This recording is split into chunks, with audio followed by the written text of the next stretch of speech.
Welcome in, everybody, into the corner of the screen over here. My name is Bryce Coon. We welcome you into the crowded booth here on a Monday evening. Hope you had a good weekend and hope you're locked in and ready to talk some college football as we wrap up our coach rankings. Tonight, we're taking a look at the head coaches, the top 10 head coaches in college football per myself, Will, and Ralph. We each have our own 10, and we'll also just dabble a little bit in the rumored push by the SEC and the Big Ten to change the college football playoff. All that and more on tonight's episode of The Crowded Booth. Pile in here and make yourself feel at home. The Crowded Booth is coming on. The Crowded Booth with Bryce Coon.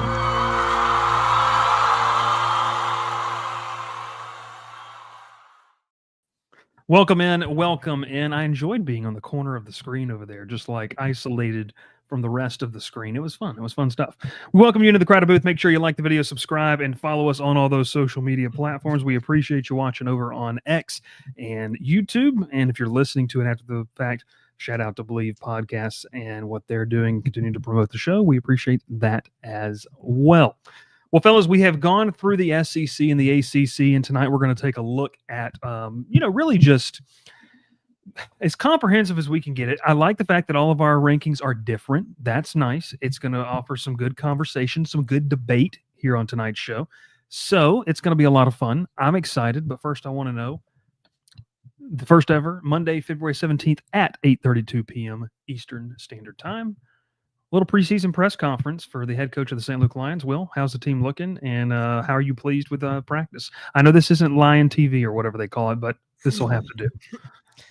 Never been on there, so Crowded Booth is getting the first interview. There we go, exclusive. We're building toward the season. We're 8 games out from first game. Got Calvary on the schedule next Tuesday. Boo. So. It's fun. We're ready to get started. Gavin in the comments been a big help at practice, doing some things. But we're excited. We're starting to figure out who's going to play where. That's it's a process for sure. It's a process, and you got to trust the process. By the way, for folks who don't know, Will was a big trust the process guy. Big fan of Sam Hinkie. Still are. Yeah, you're still trusting the process up there in Philly. Sam Hinkie fell on the sword. Undeservedly. I like it. Ralph, you lost power for a total of 16 hours. # not an ad. Anything you'd like to say to Diverse Power that you can say on camera? No, everything's been put in the email. Gotcha. Will, did you lose power? Yeah, Diverse Power. But it was back on before I woke up. So, Ralph, could you give me the quote that you gave me today from one of your unnamed friends? That what he mentioned about what Diverse Power was not under, what didn't know was going on. I was told by a source today that Diverse Power was not aware that Columbus was out of power until about 8 a.m. yesterday. That's wild. We were out of power at 4 o'clock in the morning. Gavin Georgia called you. Georgia Power was 4 o'clock. I was awake at 4 o'clock because it was because who called you? No, that was at 4:45. I was awake because my AC was off and my apartment hadn't gotten warm. Toasty. It was quite toasty, and I don't have AC in the first place because my AC's been out for the last 2 weeks. Well, he has an industrial. Please find me a house. What's that company? What's that company? Big Ass Fans. Is that what it's called? That's what Ralph needs. It would put a hole in my ceiling. It's not my apartment is not that big enough for that. I love it. Speaking of class action lawsuits, he says sounds like negligence to me. You can tune in to the public records in the city of Baton Rouge as we'll have Coon versus Batteries Plus, and it'll be a lot of fun to monitor the progress of that, and it'll be interesting. So, I'll give you a high five for it. A lot of fun. I cannot wait for that. Negligence. Negligence. I'm pleading the fifth right now. I'm just going to plead the fifth on that. That's okay. All right. So this is a wild comment though, because Gavin thought it was Monday morning yesterday when he called me. He said, "You're getting ready for work." I said, "Gavin, it's Sunday." It's Sunday. Dev said maybe a side pod, Crowd Booth After Dark. Check us out on Twitch. Go So live on the Corner Bar Discord. oh Jesus, that would be wild. All right. Before we kind of get into everything, we obviously want to continue to push the deal. It's college basketball season in full effect. Massive win for Auburn on the road, by the way, against Alabama. Looking the part. We'll see what Defied happens in tournament expectations. time. There you go. There you go. So if you want to take part and you want to have a lot of fun with college basketball, make sure to check out our friends over at Underdog. Make sure you get your higher or lower in. You can do that throughout college basketball season. You could do it throughout the NBA if you wanted. I'm out on the NBA, so NHL has captured a lot of people's hearts here over the past time or two. So check out Underdog. Tired of the old, outdated way of playing fantasy? It's time to try Underdog Fantasy. If you want to make some picks on your favorite sports, check out Underdog Fantasy Pick'em game, where you choose higher or lower on between 2 to 8 players, and you can win up to 1,000 times your initial entry. Make sure to use code CROWDED when you sign up, so you can get up to $1,000 in bonus cash and a free pick. Think you know ball better than us? Don't miss out on this great offer and compete against the crew to showcase your knowledge today. All right, back here on the show. Will, I apologize. I didn't know you didn't know I was going to the ad right then. I wasn't making a relevant comment.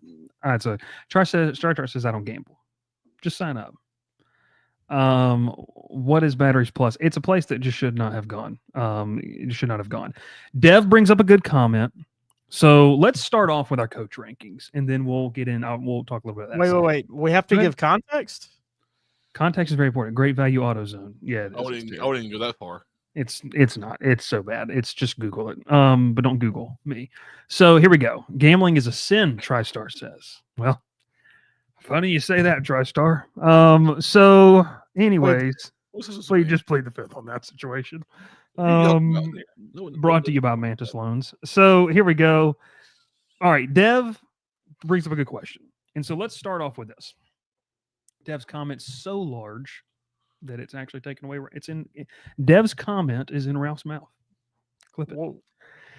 Before y'all list the top coaches, define top. Are y'all taking where they rank all time? How good they are right now? Would you want them for your team tomorrow? I think this is a great point. I don't know that we all have the same criteria that we're doing. So Will, what is your criteria? And then obviously we'll get to how did you go about this? Yeah, I kind of looked at it a couple ways. Definitely how good they are right now played a big factor. I'm a big legacy guy. If you called our SEC and ACC coaches rankings, that factors heavily in my model, in my algorithm. Not necessarily let's be honest. Auburn's coach is not in the top 10, so sure, I would take all. Okay. Hugh Freeze isn't in the top 10, and being an Auburn fan, I would take all 10 of them tomorrow. Okay. But I didn't really factor that in for this ranking. Gotcha. Ralph, I don't know what happened. That was a little weird. I don't either. That was what was your criteria? Because Ralph and I talked about this. And when you look at Ralph's rankings, I think once he explains why he did what he did, it might make more sense of why he's got some names that are not on there for us. So what was your criteria? What did you go off of? What was your algorithm, as Will said? I kind of have a mixture of what all three of us do. Is kind of like all time in years past and going into this year. There's two names on there who have done really well as of recently. Obviously, my number one is probably the most recent one. One through three, honestly, are the top three coaches in college football in my opinion. But I decided to go with coaches. I thought that if you were to put them at the top of, if you were to rank your coaches or all time at each program, these guys are in the list. If you look at some of these schools and you think of what they've done in the past and some of the all-time great coaches they've had, these guys are somehow going to be in that top 5, top 3 list for those guys. I'm missing a few guys. I told Bryce, I said, if we could make this list like top 13, I'd feel a lot better.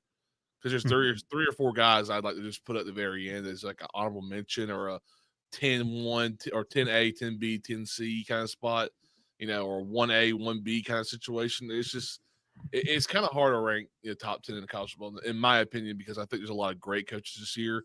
There's a lot of great coaches going into next year. And I asked Bryce and said, if we're doing the best coaches in college football, like just talking about best coaches overall, number one, it's completely different than everyone else's because it'd be Bill Belichick. Because I know he hadn't coached a college game, but he's the best coach in college football because he's won the most in all time. He's the best coach to come out of the NFL. He has 7 Super Bowls or 6 Super Bowls. An insane record. Will and I were talking about the other night. He's an insane overall record in professional football. So if you're considering all football in general, he's just the best coach in general right now. But we're talking about college coaches who've coached in the college, and obviously he's not on my list, but you'll see in a minute. Yeah, no, that makes sense. That makes sense. I like where you're headed. And true, just in terms of coaching football, Bill Belichick has got to be on the list, but obviously a lot of factors that we win into it. To answer Dev's question for my list, I predicated winning. I think winning and winning big games matters for me. So that was something that I kind of went with. And then just in terms of the way that they recruit, look, a lot of people like to say that places recruit themselves. Someone has to help them get to the point where they recruit themselves. So talent accumulation is really important to me. So you're going to see some guys on my list that may not have won as much, but the talent that they've brought in is impressive in today's, and the way they navigate the current scape of college football, I think, is impressive, even if it doesn't result in national championships. And I also want to say this too. If your barometer for how you gauge a head coach is just by winning national championships, well, then there's what, 2? Because there's 2 active head coaches that have won a national championship now that Mac Brown's done. Kirby Smart and Dabo Swinney, which I'll be honest with you, you could put 1 and 2, and I don't even think I'd be very mad about it. Very mad about it. So that being said, I guess I'm gonna make Bryce mad. At least I won't make him very mad. Well, no, but I'm saying I shouldn't have worded it like that. There's a healthy argument because I think there's a trendy pick, and I probably went the trendy pick for the second, my number 2 head coach. But I could have easily put Dabo Swinney too and not really thought twice about it for me. So that's something I looked at. And then just the direction of the program, where they're headed in 2025. I think what do we expect? What are the expectations on that program? So, there's some that, and the Gaviners remind me, we forgot about this. The guy that just won this past year, Zach says as well, 3, Ryan Day. TriStar's just listing off coaches in general. So back to Dev's question there. That was kind of my criteria. Will and Ralph got their criteria as well. So without further ado, we'll do it like we did last time. We will not run through all 10 head coaches. Instead, we will post the list and will be put on the stand to testify as the other 2 questions. So here we go. Without further ado, here is my top 10 head coaching list. As you can see, we just talked about the Ryan Day, Dabo Swinney aspect of it. But here's my top 10 head coaches heading into 2025. And whoever wants to start off with the questions, more than welcome to. We'll take it from there. Looks like the check didn't clear. Oh, no, it did. I can't read. I think that's I will say this. I think the conversation around Brian Kelly is much maligned, if that makes sense. Will, because you've been like, you said this when we talked to the SEC head coach rankings, like you can't ignore the longevity and the consistency of what he's done. Like it's like what I said to start this off, right? Like,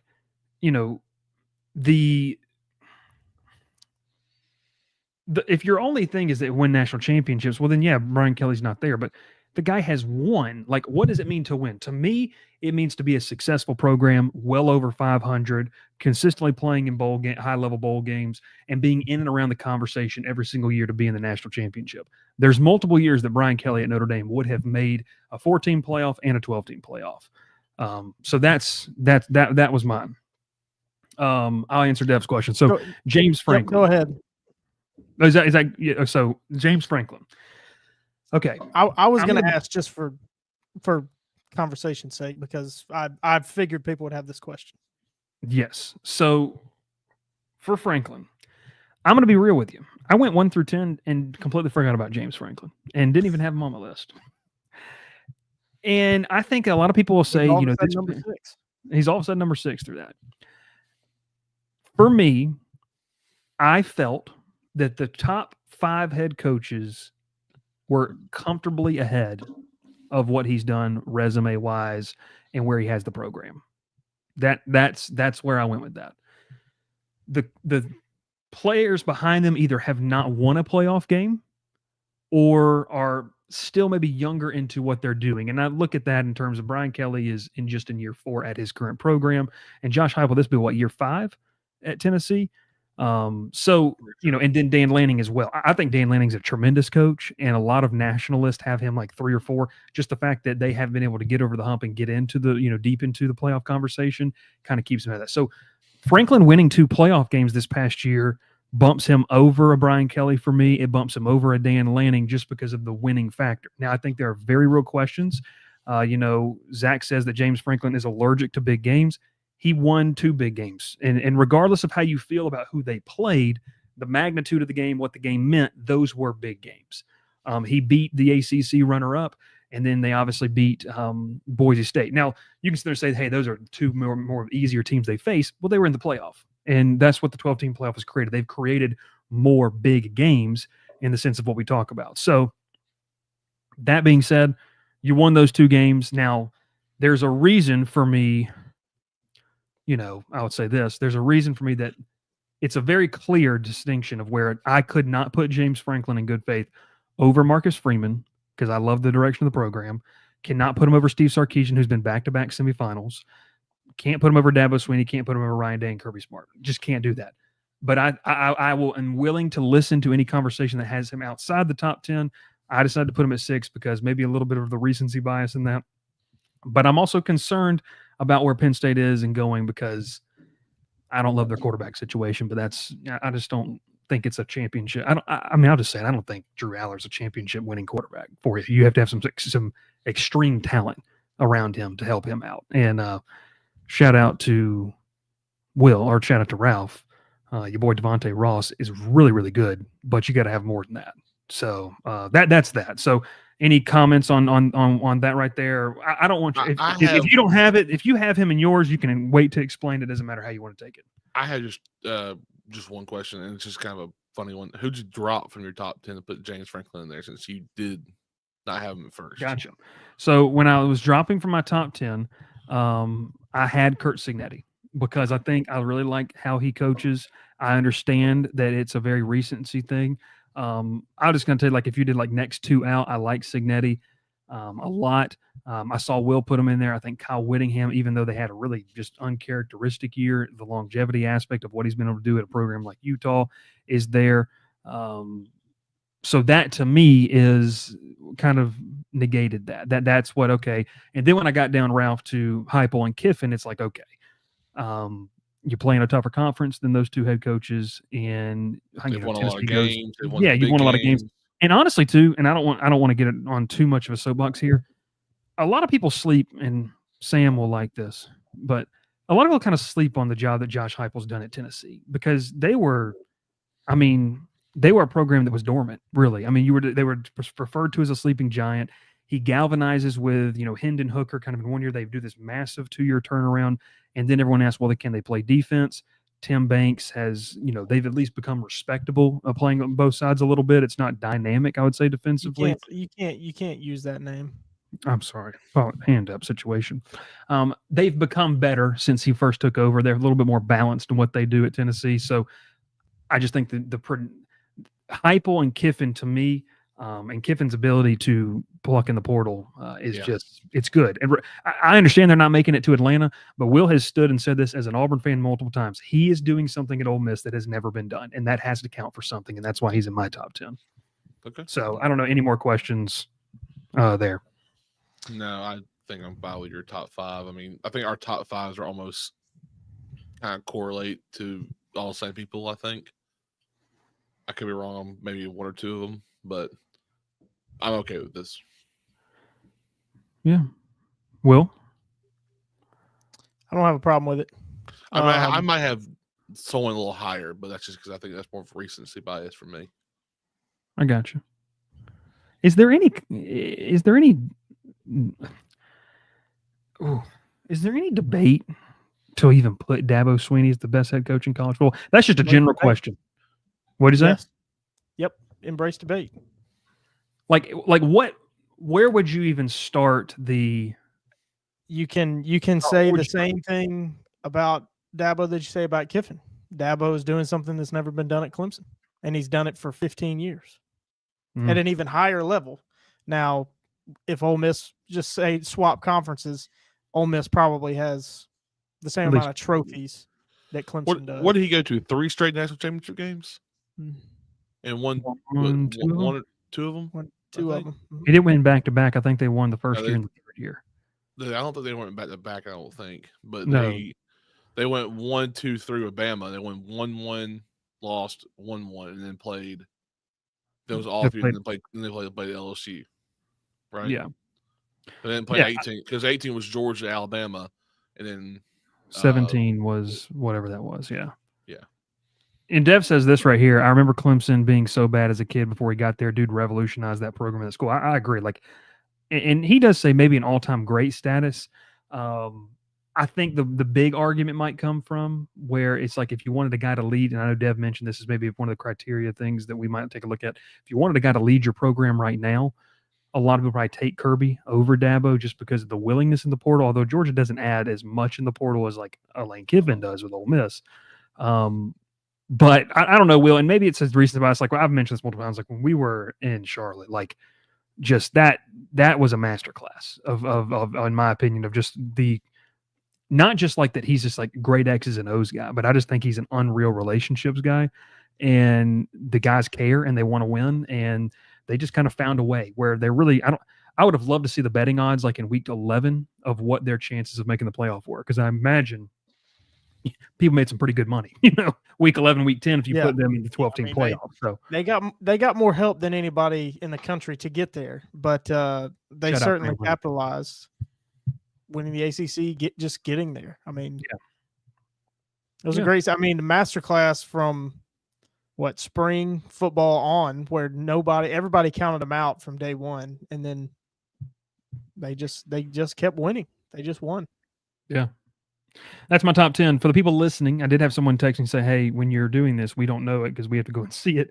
It's number 1 I've got is Bryce, Kirby Smart, Ryan Day, Dabo Swinney, Steve Sarkisian, Marcus Freeman, James Franklin, Brian Kelly, Dan Lanning, Josh Heupel, and Lane Kiffin is my top 10 head coaches there as well. So that's what I got. All right, we'll go to the next one here. I believe it is Will. So here is Will's top 10. You can preface with something because I talked a little bit. I mean, anything you want to, an opening statement. We'll give you that. I'll just go ahead and read mine out for the podcast listeners. I have Kirby Smart at 1, Dabo Swinney at 2, Ryan Day at 3, Marcus Freeman 4, Dan Lanning 5, Steve Sarkisian 6, James Franklin 7, Lane Kiffin 8, Kyle Whittingham 9, Brian Kelly 10. Just looking at my list again, certainly a lot of recency bias here. Kind of factor, just kind of leaning into that criteria, to use Dev's words. Who would I want to lead my program starting tomorrow? This is kind of that list. A lot of it. You've got the 3 active that won a national championship. I don't think you can deny them being top 3. Marcus Freeman just played for a national title. He's in his first head coaching job, doing just an immaculate job at Notre Dame, just continuing what Brian Kelly started. And even by the looks of it, certainly looks to have taken it a step further. A little hesitant to say that just because it is so early. And then I'm sure you're going to ask me about Kyle Whittingham, so I'll hold off on him. I think I love what you said about Notre Dame, Marcus Freeman, and look, top 4, I'm cool with that. I think where they have the trajectory of that program, he's got Notre Dame having a little more staying power. To me, I'll say this: there's not going to be any more programs that are just like super teams. You're not going to really have that. You had it now. Look, and I mean that in the sense of year over year. Like, are you going to have Ohio State who pays $20 million for their roster? Yeah, that's going to happen. Like that's going to happen for 1 year. But the odds of that happening year over year and having a 3-4 year run, that's going to be super hard. But I do feel like Notre Dame has maybe the staying power that they didn't have under Brian Kelly in terms of the depth they built. I mean, we talked about it in the preview of that national championship game. Defensively, like, just wait, because they've got more guys that are coming in that are going to be really fun to watch, and some young guys that really didn't play all that much. I'll let you talk. Like, just my only thing is, I agree with you on Kyle Whittingham. He was like in my top 13, 14. It's not the flashiest thing, but I do believe that it's just a model of consistency. And Yep. look, college football's so hard. I agree with you. You just can't ignore being able to do what you do at a high level for so long. Mm-hmm. Yeah, I mean, to use the word you just used for Marcus Freeman, it's staying power. I mean, Kyle Whittingham took over for Urban Meyer at Utah when Urban Meyer left to take the Florida job, and I would say, and Kyle Whittingham has kept Utah at that level and taken it beyond where Urban Meyer got them. I mean, this is a program that before they made it to the Pac-12, they played in 3 BCS title games coming out of the Mountain West.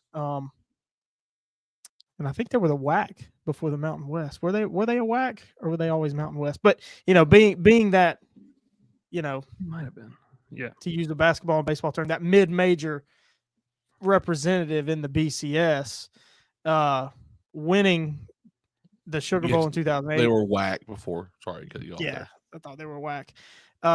Winning that 2008 Sugar Bowl against Alabama, and then getting to the Pac-12, and then just pretty much dominating not the Big 12, the Pac-12, dominating the Pac-12. Now in the Big 12, has just steadily had this program moving up.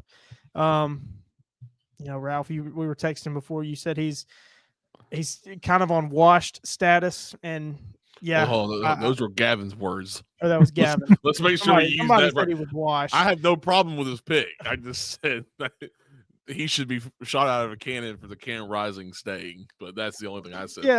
Yeah. I mean, maybe a little too loyal to Cam Rising, but he's gonna get a job watch.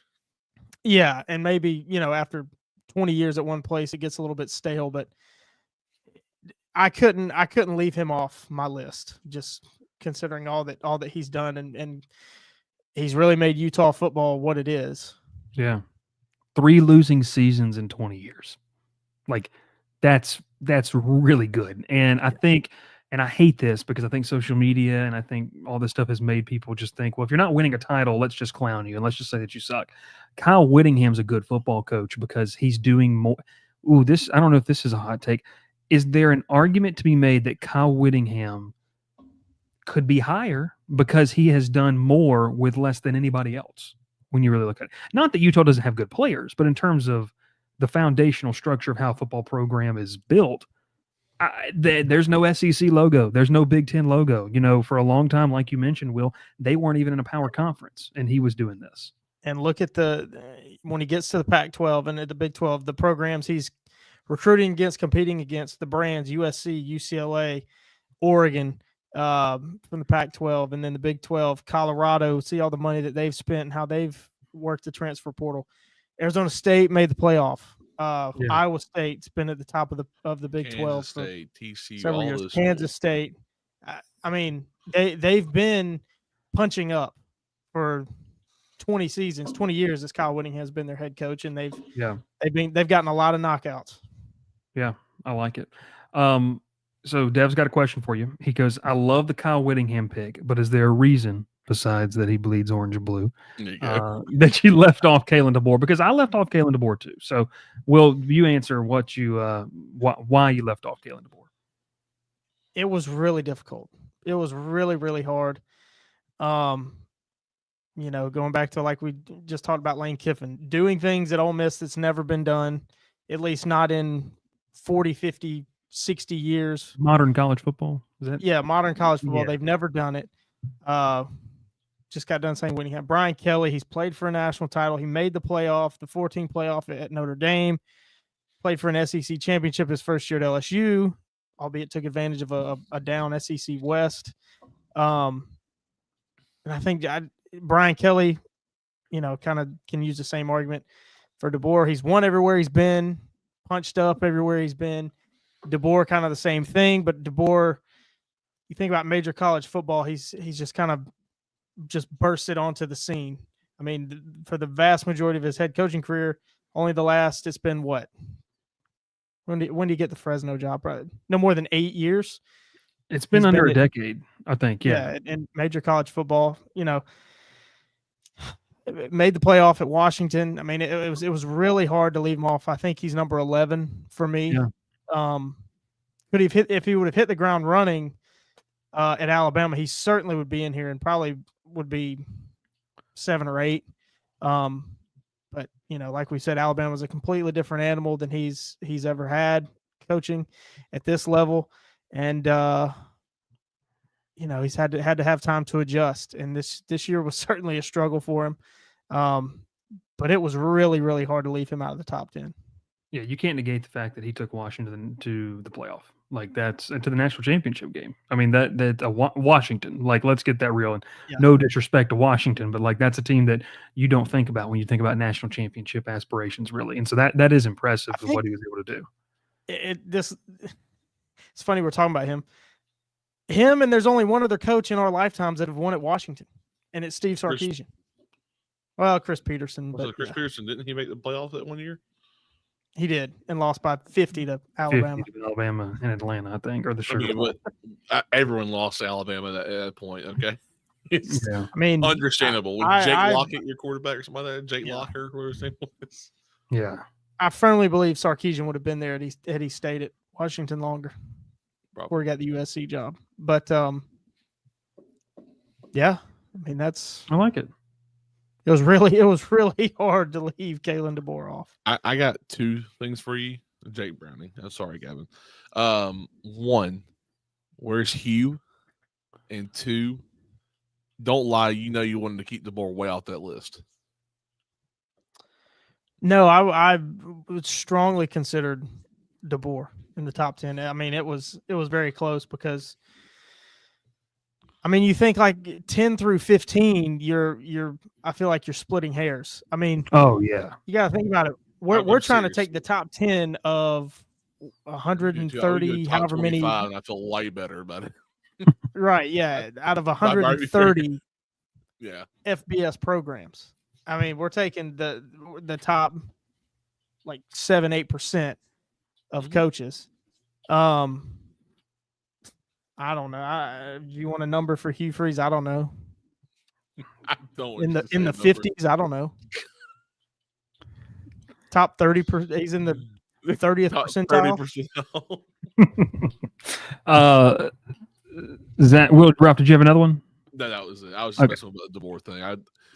I was joking with him saying that he actually wanted DeBoer. He was doing as much as he can to keep him out. That's all he wanted to say. He just didn't want to say it, but he wanted to do it. I want everyone to hear. Well, first off, we know some people just run their mouths and don't watch the show, so that's there. First off, so I want someone to hear what Will just said. He doesn't think that Hugh Freeze or Jackson Arnold's the savior of the program. So there's that. Okay, that brings up a good question. The Mike Norvell fall off is crazy. Ralph kind of talked about this because Ralph had him like ranked 47th in the ACC coach rankings. And so, but in all seriousness, it is. I mean, like, I think it's going to be a big recency bias when you see these lists come out. Because I think that, I just think in general, like, you said this, Will, about Mike Norvell. You said when Ralph had him so low, you're like, you got to think that it's somewhere in between. Is he a consistent coach that's going to win 13, 14 games? No. But can he have Florida State sitting at a floor of 8 wins and a ceiling of 10 wins every year? I 110% think that can be what he could do. But I just, it's valid. I think it's valid that he's not in here, but I think it's a valid question that Zach brings up there as well. So, at least for my list, I didn't even consider Mike Norvell for the top 10, but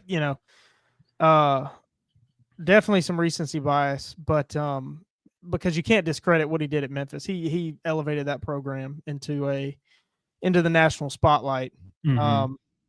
And then had Florida State in the playoff. But yeah, it's just Zach said, I agree with the fall off, but just how crazy how high he was in the regards of people last year. Hey, once again, go back and watch it. Will called it. Will called it after the Orange Bowl against Georgia. He said something's wrong. And bad mentality that I think just got worse and worse. All right, we move on to Ralph's picks top 10. So, can I say one thing about Norvell before we start it? Norvell is 33-27 since he got to Florida State Hmm. with a 20-20 conference record. Now, that is including the 2020 season where they went 3-6. And that was right to the fall off of everything that happened there with Jimbo. Willie Taggart. Willie Taggart, apologies. It's been a while. No one likes to remember the Willie Taggart era in Tallahassee. Yeah, so trust me, I've heard some people who don't like talking about him at all. I just the last think 3 years of Dab or Jimbo were pathetic too. Yeah, they just didn't recruit like some other people we know. But yeah, it's just when it comes to Norvell, I just don't know if I can put him out there just yet. 2023 season was so great. And such a great leadership, great and great overall team with a great quarterback, and it just fell apart. No, I literally after the Orange Bowl, it fell completely apart. And I just don't know how I could put him in the top 10 when he couldn't control what happened after that year. Not saying he's not a bad coach. I just don't know if he's in the top 10 right now. But I don't think Mike Norvell's a bad coach. I think that everything that went wrong went wrong. They could win 9-3 this year, and I still think he'd be a good coach, but he won't be a top 10 coach to me. Well, and it also comes down to what we talk about all the time. What defines good? If your only definition of good is making the college football playoff, well, then you're just bound to be disappointed nearly every year if you're not a fan of one of the top 15, 20 teams in the country. There has to be some type of realistic level of what is good. And it's different for everybody. So, that being said, friendly reminder that he lost to Jeff Collins at Georgia Tech. Gavin says Jeff Sims' legacy game. That was Jeff Sims' first ever game, by the way. He lost to Jahmyr Gibbs. God. Dude, I was so excited watching Jeff Former Sims, Alabama running back, Jahmyr Gibbs and Jordan Mason. Like, that is, he had 2 NFL running backs, by the way, in that backfield. Think about that. Yeah. Shocker, right? Jahmyr Gibbs, what? He's a top 8 back in the league. Is that fair? Top 10 back? Top 10. Is that fair? I don't know. I don't watch the NFL. I mean, running backs are irrelevant. Well, Saquon is pretty good. No, that being said, former Yellow Jacket, watch yourself, Ralph. Not a shocker, Ralph. So there we go. On to Ralph's picks. This is going to be fun. Ralph, I will say this. This, to me, just face value. If you took Ralph's name off, I would say this is probably one of the most recency bias rankings I've ever seen. This looks like a Bleacher Report top 10. Top 10, and I just need a blurb next to it that I can scroll and I can screw my phone up with ads. Shout out Bleacher Report. Well, Ralph, I mean, I'm just going to start it off here. Ryan Day over Kirby Smart. I said to you, I talked about him all year that if they could not perform you called him well, soft, by the way, heading into that playoff game, and that's why I put him at 1. I have to put him at 1. I don't care if all right, Lou Holt. I'm not scared. I am definitely not scared of put color in my hair, Ryan Day. I don't care. I just said, look, he did exactly what I said he couldn't do, so I got to put him at 1. I mean, he took a team that I said played horrible all year, did not perform up to the standards that we were set for him. Damn right. True. It was a. I said, well, I think I remember I said they were going to get dog walked by Tennessee in that first game. Yes, I was completely wrong about him. I was completely wrong about the entire playoff with Ryan Day. In your defense, you had no idea Tennessee was going to come out there and warm up shirtless. Shirtless. Bill Saints was going to have 2 carries for 6 yards. So I mean, a lot of things happened that no one expected. That Oregon would just crap the bed either. Can I interrupt you real quick, though, just about this? Okay, I just want to say this real quick. So On 3 did that top 25 list that everyone was laughing about or whatever. In the first sentence, when it gets to Kirby Smart, this is what it says. You know how Kurt Smart is number 1 on the list? Because there isn't a single human being on earth who would attempt this crazy undertaking without putting Smart at the top. Well, email On 3. We've got the guy for you. I love it. Look. It's only because they won that championship last year. I'm seriously. If Ryan Day would have lost it, he'd probably be at 6, maybe lower. I think Bleacher Report put this list out the day after the national championship game. Ref, my only thing is that, look, Kirby Smart's run at Georgia is legendary. I'm not saying he's not. Only- Look, we're How talking does about coaches. one national championship undermine one of the best 2-year runs we've seen in college football? Sorry, I have Plus- a dog barking outside my window right now, and I have no AC, so the window's open. It's very loud here. Sorry. we don't hear it. I'm glad y'all don't hear it. It's very loud to me. I told you why. I said there's not. I'm just saying it's because I was wrong about Ryan Day. I'm not saying he's much better than George or Kirby. I'm just saying if I was wrong But you are about Ryan saying that Day, he's better. I'm saying because he was better this past year. Because he won that championship. Ralph's just going for brownie points in the Discord. That's all I this think is. I care Ralph- less I think about Ralph- Discord. Jesus. That's why Brent Key's not on here because he wouldn't be in the top 15. God. Oh, All Here, flip that good work you just did. You you just done did just out the That's window. why exactly. Don't care about the Discord. Okay. So I'm gonna go ahead and read my list off since I apparently can't comment about it. I have Ryan Day, comment Kirby about Smart, Marcus Freeman, shut up, Dan Lanning, Dabo Sweeney, Steve Sarkisian, James Franklin, Brian Kelly, Lane Kiffin, and Rhett Lashley.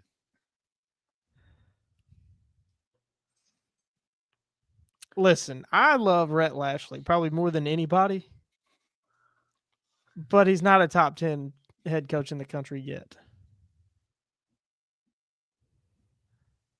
But Ralph's reasoning is really based off of this past year and what. It's recency bias. I mean, so Yeah, I mean, that's We're it. talking about coaches entering 2025. We're not talking about coaches of all time entering 2025. I have a different list for this. Well, there's certainly a lot of bias considering it looks like you're wearing an Ole Miss hoodie right now. oh, brutal. Come to the sip, baby. Or we run the sip. Sorry, that's the one I was trying to head on. Dan Lanning over Dabo. I don't know what to tell you. I have Dan Lanning right now. 1 year into the Big Ten, people thought they were, number one. They were number one the entire season, really. Outperformed everyone with a good transfer quarterback, a great defense, played great game, coached great games all year long. The worst game they played was in the Rose Bowl against Ohio State, who won that championship game. Outcoached Ryan Day at home in the regular season with the most insane call I've ever seen someone do with a game on the line. Dan Lanning going into this year is a solid head coach. He's done some huge things at Oregon. Honestly, he's going to go somewhere one day if someone outbids Phil Knight. Can I please talk without someone putting a comment over my face for like 2 seconds, please? God, this is frustrating. Dan Lanning going into this year is from here on out will be one of the most wanted coaches in college football. Yeah, everyone will can't- ask when there's an opening. You cannot outbid though what Oregon's going to give them because of Phil Knight. I don't think there's a single coach or a single university who can outbid Oregon. Now, if he wants the job, I think there's only one or two spots he would have took, and he didn't take one of them. So there's only one a position he would probably want to be Georgia. That's the only place I think he'd go to. I go back to this comment. Why not Kurt Signetti? Dev says. Why not Kurt Signetti? Because they literally didn't play anyone and beat anyone this year. Their only two losses were to the national championship team and the runner-up. But in those two games, they did not perform very well at all. Didn't they beat what 10 or 11 teams?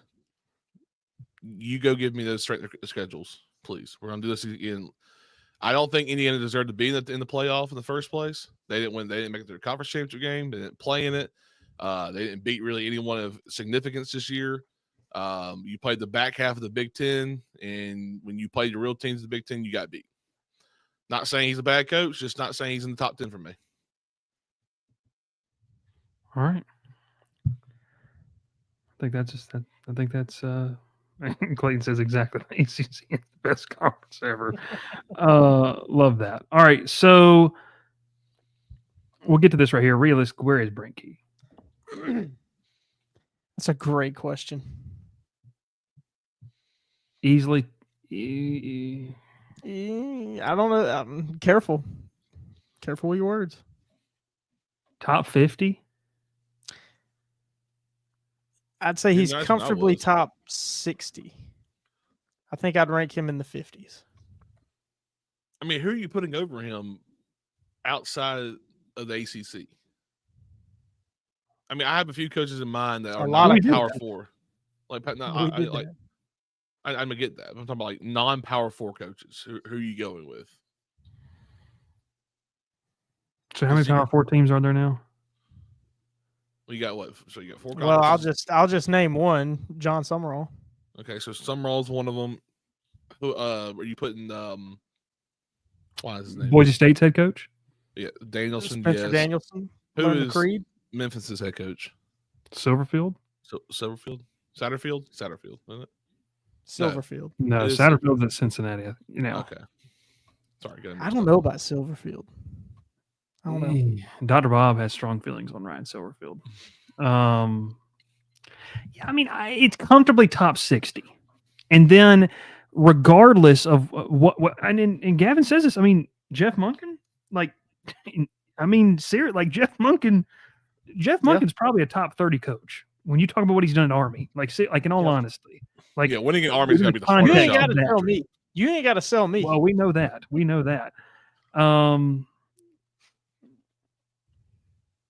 I don't even know what are we talking about? Kenny Chesney? AJ Newberry, running back for Vanderbilt. No, No, he's talking about Navy's head coach. Oh, Brian Newberry. Derek Mason? I'm just kidding. Get out of here. I'd say top 60. You could probably put him top 50, 40 to 50 range. I would say. I mean, I'd really have to think about it. That's why, I say conservatively, he's top 60.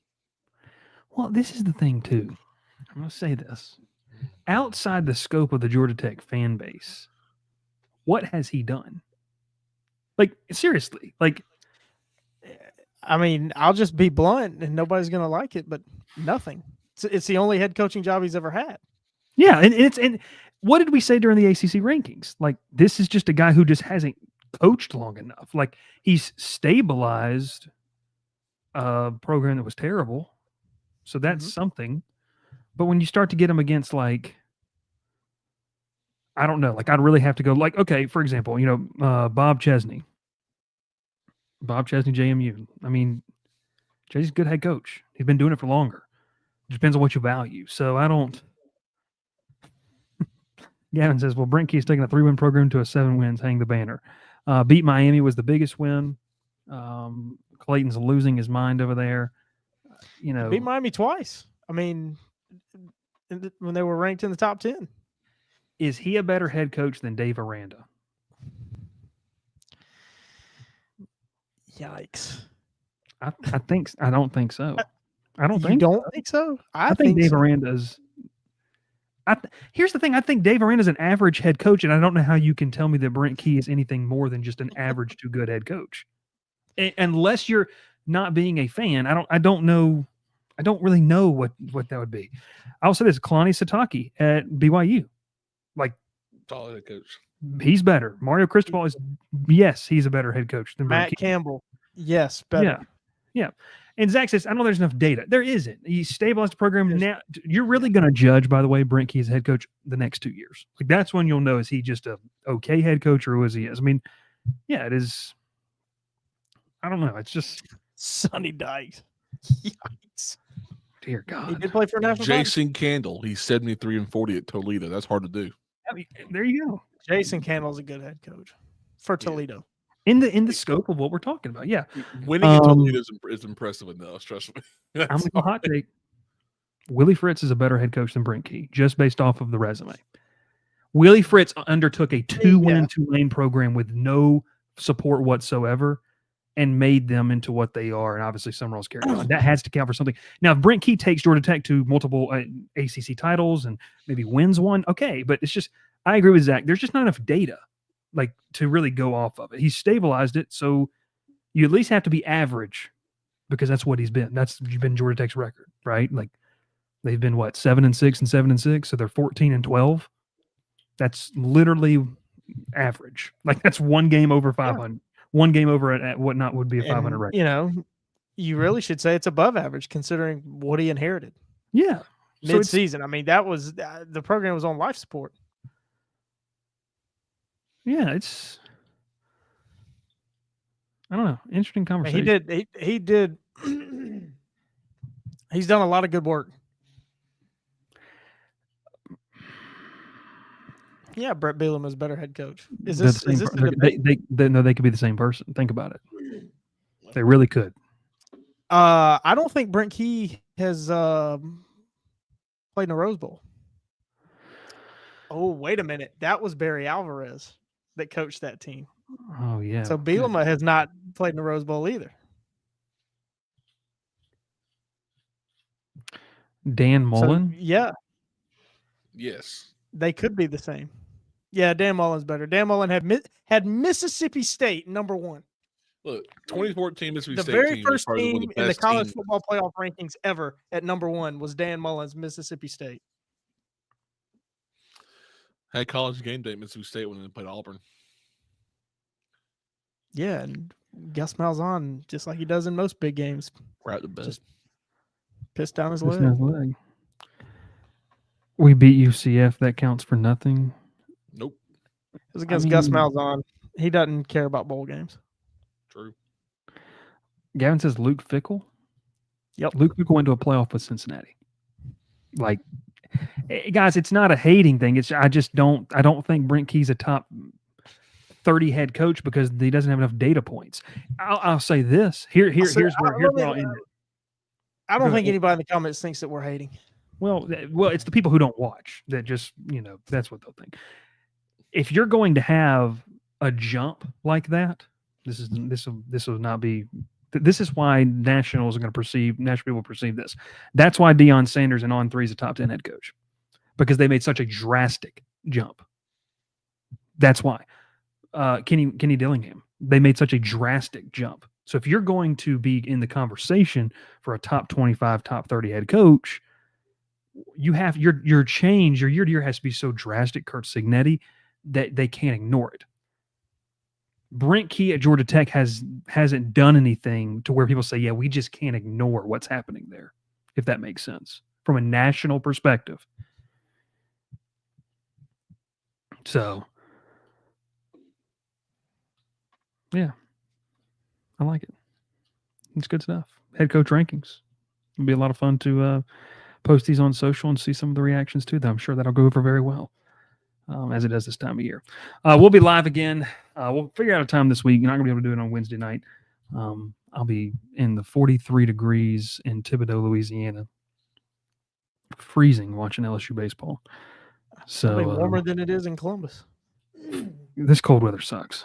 So that being said, quarterback rankings are next. Ralph wants to know, Dev wants to know, Ralph, what your honorable picks, maybe who were like 11, 12. I mean, DeBoer's in there. I would have had. I got to think of my list now. I'll pull it back up. Sorry. I would have had obviously Kalen DeBoer in there. I like Will's putting Kyle Whittingham. I honestly didn't even think about Kyle Whittingham at first. And that was just really not thinking of longevity there and how good he's done there.